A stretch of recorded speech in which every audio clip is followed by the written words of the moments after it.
So in this TradingView tutorial video, I am going to be showing you guys how to change the theme here on the TradingView application. So the first thing you have to do is open up TradingView. Once that is done, I want you to go to the bottom right and press on the menu icon. Once you're here, I want you to go to the top right and press on the settings icon, or sort of the pentagon, or I guess hexagon icon right here.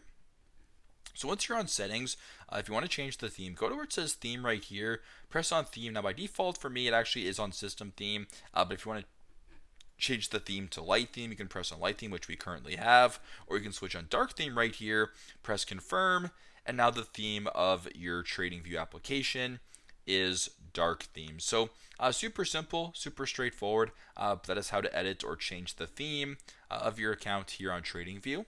Thanks again for watching, and I hope this video helps.